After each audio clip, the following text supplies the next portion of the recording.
discounted retailers. There were some obvious ones like reposition and removals.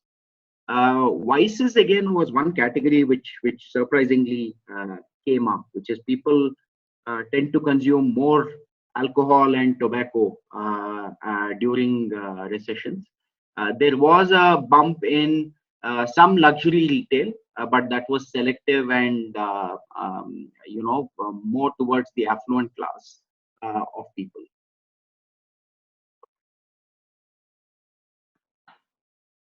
However,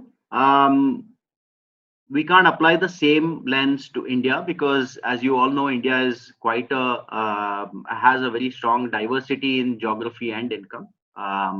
Today, I think about 40% of the GDP comes from rural markets.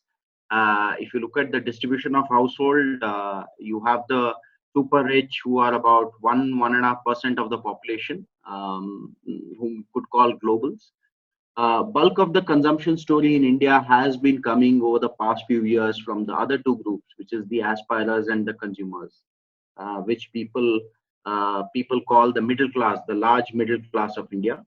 And then there is the strugglers, which is the lower end. So India has a very diverse mix of population in terms of income as well as geographic development. So whenever we look at the trends, we have to look at it from both these lenses, which comes to my next point of looking at all that I've seen during the COVID pandemic and during the past recessions. I believe that there are 8 consumption mindsets that are going to manifest across geographies and income classes.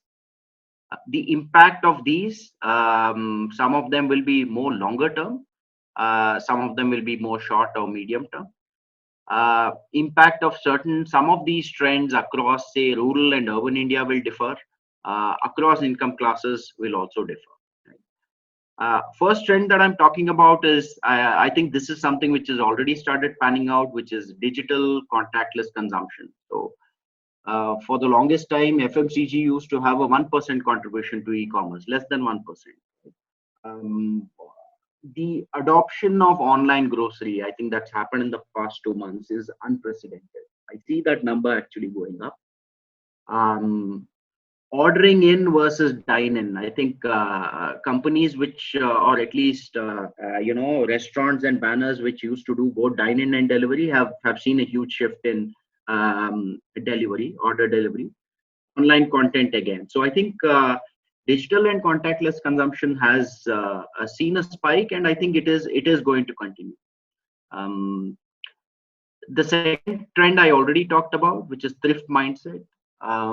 If you look at the past 2-3 years in FMCG, across categories, there has been a story around premiumization, where consumers were looking to upgrade, which is why you would have seen most of the brands coming up with more expensive, better quality, more premium products to kind of cater to that consumption demand.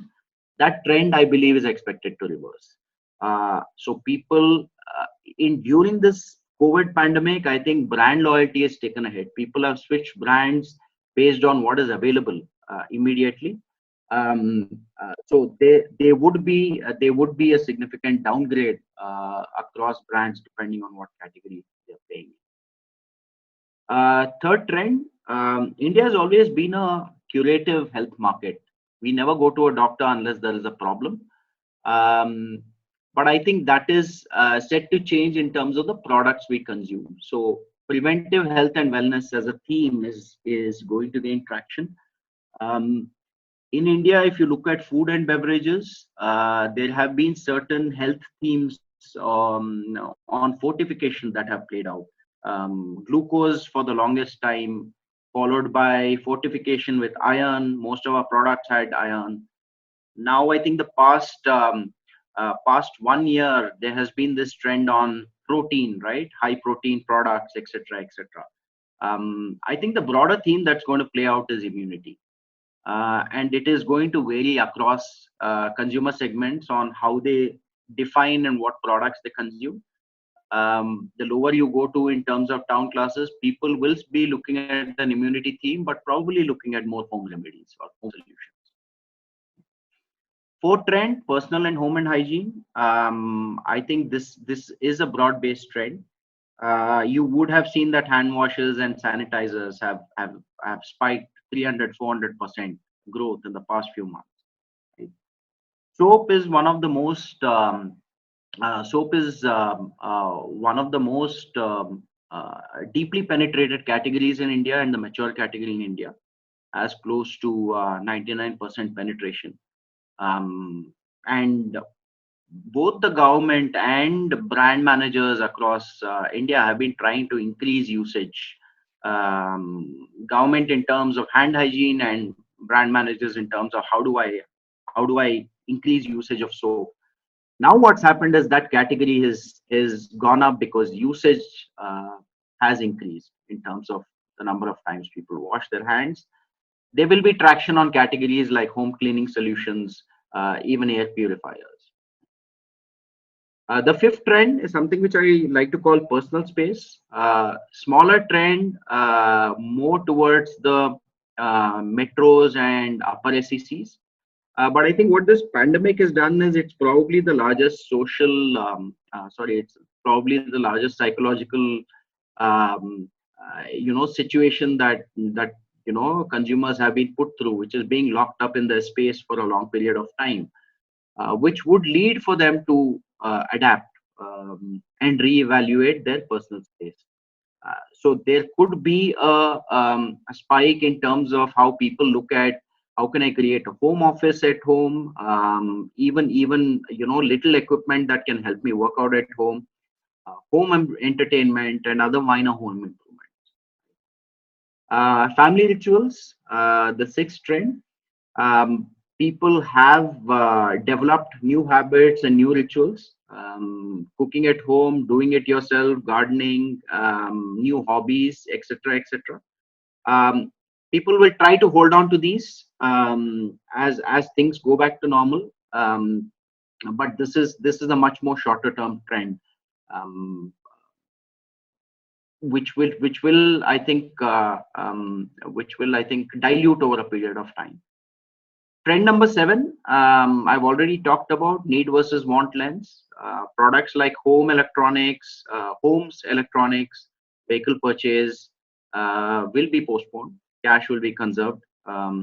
Discretionary and the next trend that I talked about is little joys.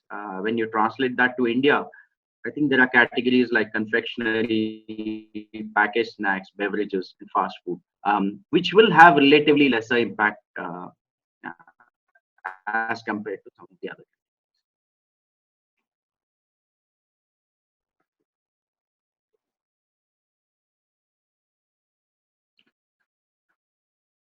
When you look at mapping this, way I look at it is that there are 12 non-FMCG categories and 5 broad FMCG broad segments.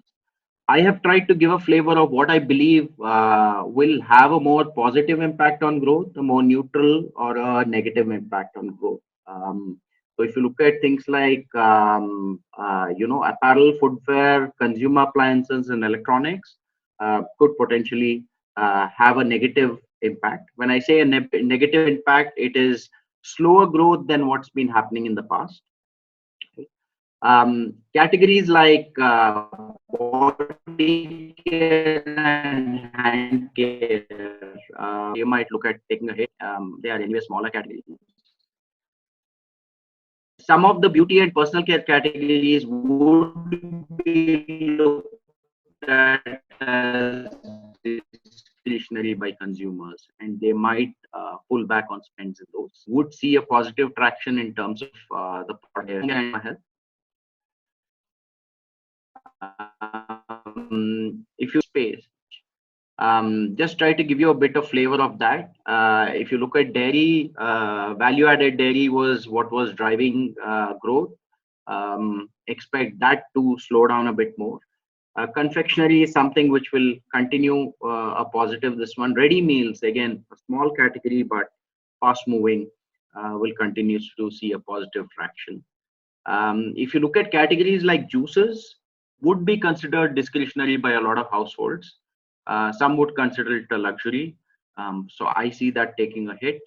If you look at bottled water, again, big chunk actually also comes from travel and tourism, which will take a hit, and hence I think the outlook for bottled water would be more negative.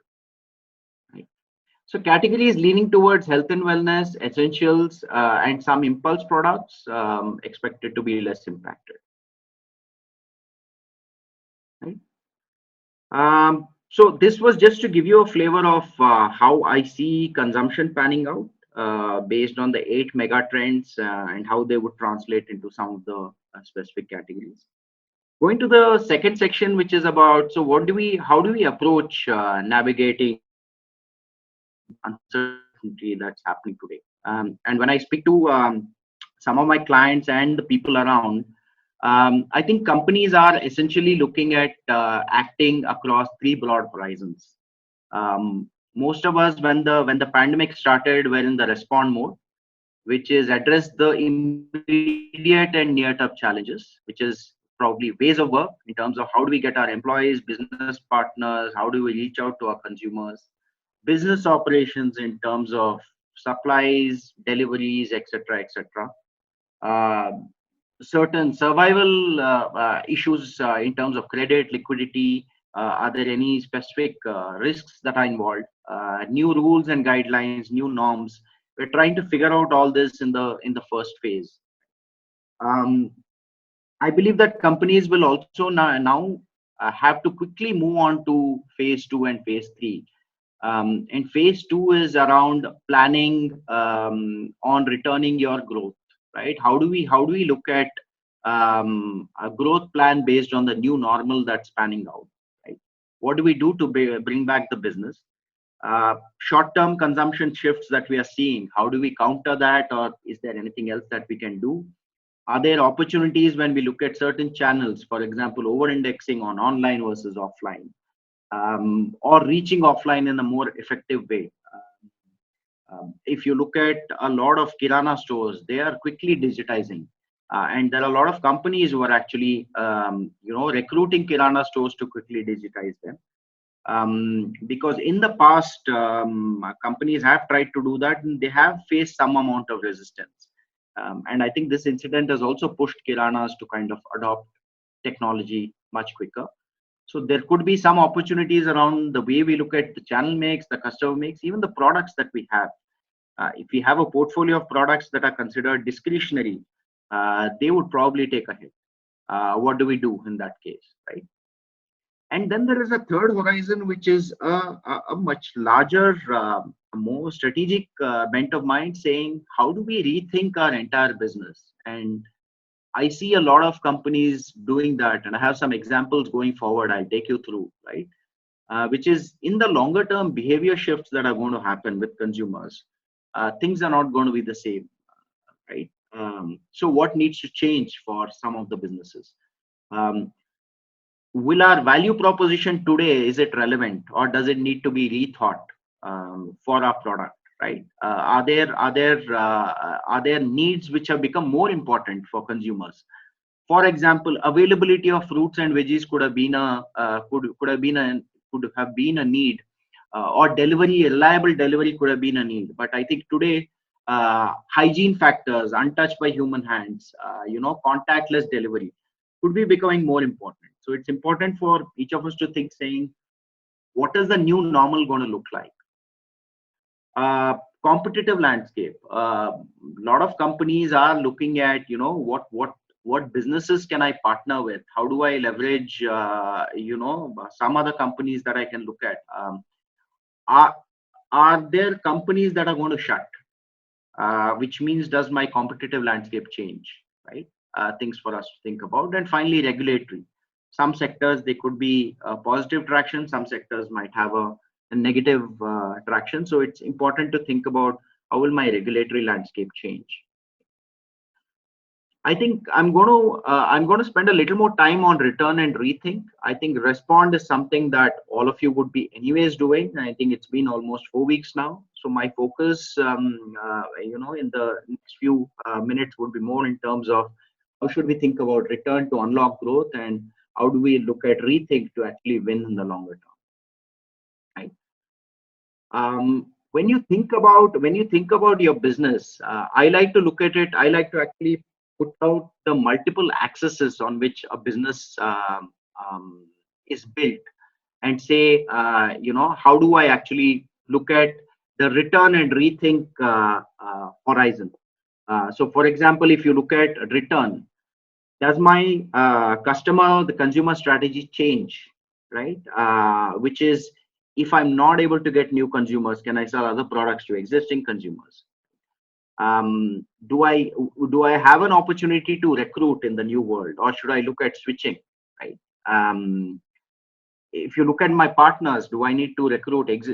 Do I need to do more with the existing partners or retailers, or do I expand, because there is a certain business laws that I need to pick up?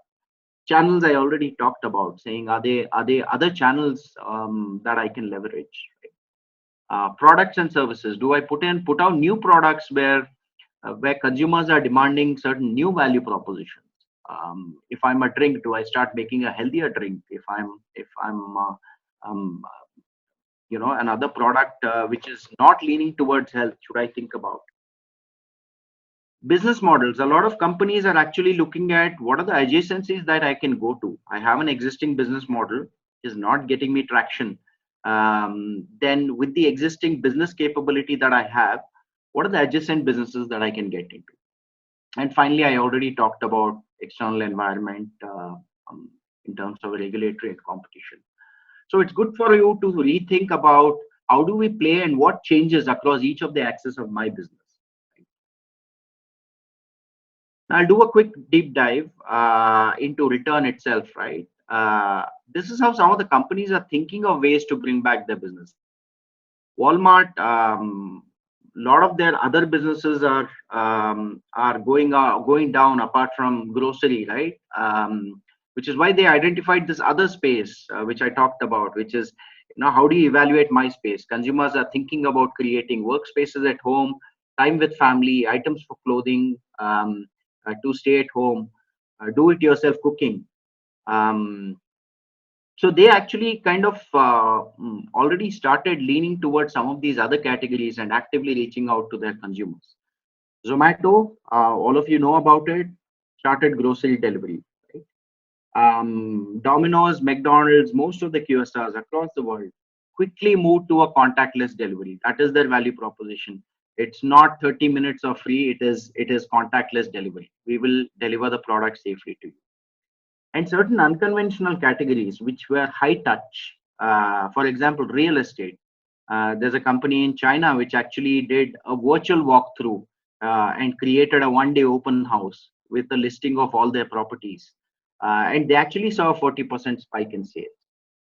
They created a virtual experience which was, if not better than the real experience, but that's people are thinking of ways to bring back their business, right? Which comes to my next point on the growth mining model approach. This to me is not rocket science. I think it is very intuitive, but I think the time is more important now than ever for us to relook at the data that we have within our businesses, and think about how do we leverage that data, because I think bringing in efficiency into your existing business will also unlock a few growth points for you. So again, if you look at the axis approach that I talked about, I think my first question would be, what channels are growing or declining? If you look at channel partners, right, or retailers, are there existing retailers who are inactive? How do I get them active? If they are active, how do I increase their sales? Are there new geographies that I can expand to get in more growth? Right? If you look at product, there have been cases where the product mix could change. You would probably push for a high GP product or high gross profit product, which could help you unlock some growth, right? Product volume, product value. I think the first key thing is to understand where is the decline happening or where is the opportunity. And then when you look at consumers, you have what should your strategy be? Earlier, you were looking at category recruitment and brand switching, probably, right? Whether that changes. So I think the growth mining model is a very intuitive approach to say where is my business growing or declining, who is causing it, what products are causing it, why are they causing it, right? And you will get a few answers in terms of maybe my value proposition is not right, or I'm not able to reach out to the market, or my product is too expensive. It will link back to some of the mega trends that I had called out, right? And ultimately, what is the opportunity area for you, and what is the value and what needs to be done? Um,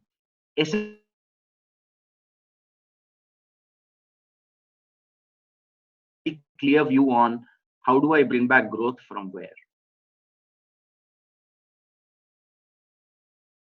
I just put down a few key questions for you to address during the return. So what is the change that is, what has changed in the consumer need when it comes to your product? What is stopping consumers from buying? Do I need to change my value proposition? Can we expand to new geographies? Is that a way for me to bring out growth? Is it feasible?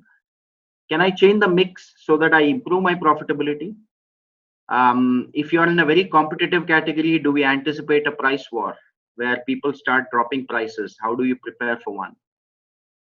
What was my past source of growth? And will that hold true for the future? Or do I need to look at another way of sourcing growth in terms of consumption volume? I've already talked about this. How do we leverage existing data to identify opportunity? And finally, are there alternative channels to be looked at to drive sales?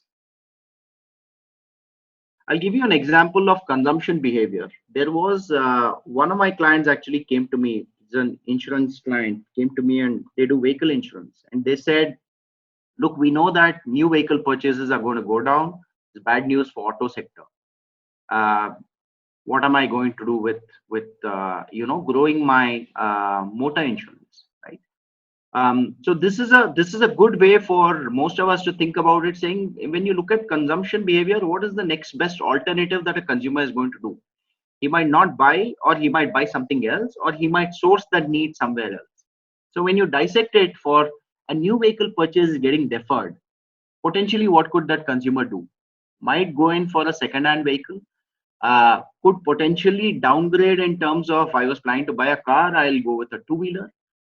Could look at private transport in terms of Olas and Ubers, could look at public transport, or there are newer models of rental transport that are coming up. If you look at places like Bangalore, you have Bounce, Vogo, Yulu, Rapido, where you actually pay a nominal amount for using a bike or a scooty for a day and then drop it off in another location. So when you look at it in these ones, I think one of the insights they came up with was, listen, we never thought about the second-hand vehicle market. And the fact of the matter is, if you look at Jan, I think there were almost 4 million vehicles that were new vehicles that apparently were sold, and 3.8 million second-hand vehicles. So while new vehicles might not come in, there is still an opportunity for you to play in the second-hand vehicle. Have you thought about it? Have you thought about partnering with some of the shared taxis if they are expected to grow, right? Second-hand markets, can you work with some of the second-hand players to say, if you buy a car from me, you will have to buy insurance from this person, for example. So when you start looking at dissecting the consumption behavior in terms of what is the next best option that the consumers have, you will start getting clearer about, so what do I need to do? Quickly coming to the rethink part, I think with every recession that has happened, there have new models of businesses that have emerged. This disruption will lead to new innovations or accelerated adoption. I've put some examples there. For example, in China is actually looking at robots to do contactless delivery. A company in India is for the longest time was doing contactless access and attendance in Cubicens. now it's suddenly seen a lot of traction. CureFit was earlier doing fitness, then they started doing food. Now they're saying, let's do remote health counseling as a platform, right? We have a platform where consumers come in. These are a set of consumers who are focused on health and wellness. How do we tap the wellness and the health part apart from exercise and food? So I think there will be disruptions and new ideas that come in. Zenex is a US company which is looking at robotic cleaning. So it's also important for us to think about how do we reinvent our business? Is there a need to reinvent our business? What will we do differently in the new normal? I talked about the 8 consumption mindsets. But if you look at the key questions to address before we come, right? How will the 8 consumption mindset impact my industry or business? How do I reinvent? Sorry. What is our strength? I think you always have to play for your strength. So I think it's time for you to think about how do we leverage the strength that we have to probably deliver new products, services, revenue streams, or adjacent businesses, right? How do we build a competitive advantage in the new normal? Do we anticipate regulatory changes? Will the competitive landscape change, etc., etc., right? I'll give you an example. There's this company called nobroker.com. It has started looking at building an urban clap kind of a model on their platform because they know that real estate is going to be hit in the coming few months. So they are also actively exploring, saying, is there a grocery model that we can do of grocery delivery? Is there a model to provide urban clap kind of services? I'm not saying whether it's right or wrong, but I'm saying it is important for us to rethink, saying where is the opportunity if I have to leverage and stretch my business model beyond what I'm thinking today. Right? Again, rethinking the example. Again, I was talking about the insurance company that I was talking to. Apart from motor, if you look at life and health insurance, they require high consultative selling. It's pretty much like selling a house, right? You have to be there face to face. But I think consumers have started accepting that, I don't need you to be in front of me, but as long as you are face to face. So remote selling through video conferencing, that's a training that they are looking at doing to their people. Companies are looking at new products, and I'll give you an example. This is a real estate company in Bangalore. They are saying we will give you 10%, and you can park the money that you need to pay as an installment for your house. Suppose it's coming up a month later. If you park that money with us 1 or 2 months earlier, we're going to give you 10% interest. New innovative model. They are saying consumers are wary of investing. People are conserving cash. Nobody's playing in the stock market. You have extra money. Give it to us. We'll give you 10%. By the way, this money is anyways what you're going to pay 2 months later towards your house, which you bought from us. Interesting concept, right? New partnerships, like I said, they are looking at partnering with, second-hand car dealers, for example. Right?